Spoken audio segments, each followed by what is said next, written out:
It's been more than 4 months since Washington Post columnist Jamal Khashoggi was murdered in the Saudi consulate in Istanbul. The U.S. intelligence community assessed the powerful Crown Prince of Saudi Arabia, Mohammed bin Salman, likely ordered the killing, which roiled relations between Washington and Riyadh, and between the White House and Capitol Hill. Here's Nick Schifrin.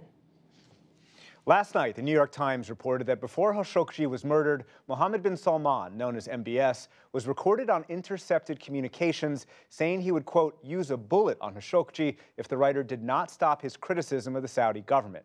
Mark Mazzetti is the paper's Washington investigative correspondent and wrote the piece. He joins me now. Mark, thank you very much. How did the intelligence community record this, and how and when did they find it?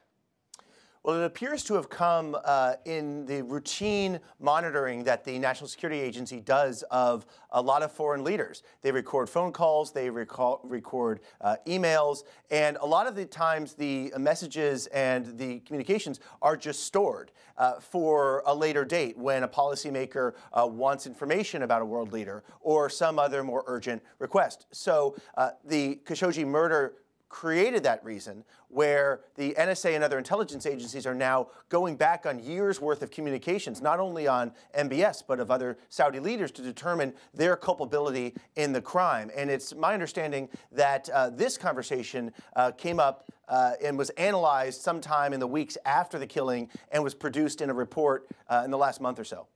A few of us met with Adel Al-Jubeir, the Saudi Arabian Minister of State for Foreign Affairs. We asked him about your piece. He said, quote, I can't comment on reports based on anonymous sources. Many reports with anonymous sources have not panned out. And then he kept saying, when Oliver North was engaged on Iran-Contra, did Ronald Reagan know? These things happen. Mistakes happen. This was done outside the scope of authority. What's your response to that?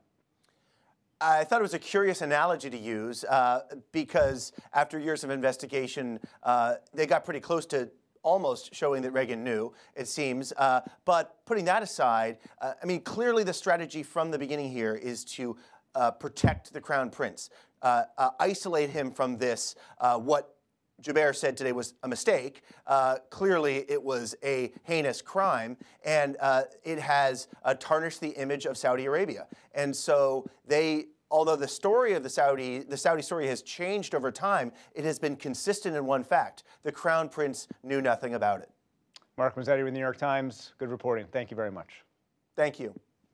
And to talk about the state of play on Capitol Hill, I turn to our congressional correspondent, Lisa Desjardins. Thank you very much for being here. So there was a deadline today for the administration to report to Congress on what it thinks happened to Jamal Khashoggi. The administration has made it clear that it's pretty much not going to submit that report. And Secretary Pompeo sent a letter to the Senate Foreign Relations Committee, which you just obtained, saying that the U.S. was the first nation to take action and designate 17 Saudi individuals for sanctions, and that we've aggressively used the Global Magnitsky program under which these sanctions were enacted. And that's about it. What's the reaction on Capitol Hill? Well, let's first translate what that letter is saying. That letter essentially is the report that the president was required to give. This report was triggered by the ranking and chairman of Senate Foreign Relations last fall. And they had 120 days to look into this idea of the Khashoggi murder. And we just now have a 2-paragraph response after that 120 days. And the response so far is furious. We have the first official responses from Patrick Leahy, Democrat. He was one of the ones who requested this. He goes so far as to say if the president ignores basically the mandate of holding someone responsible for this murder, the White House will share the blame for attempting to cover up the crime. Now, meanwhile, we'll hear from more Republicans who also requested this report or this letter. We heard from the new Senate Foreign Relations Chairman, Jim Risch of Idaho. He acknowledged the letter. He said he anticipates a more detailed briefing from the administration, no date on that yet. And also he notes legislation has been introduced on this issue. I expect more to come. Speaking with staff and people who are aware, they are not sure what that legislation would mean. But remember, the entire Senate voted unanimously that the Crown Prince of Saudi Arabia personally was responsible for this murder. So more to come very quickly, Lisa Desjardins. Do we know what is more to come?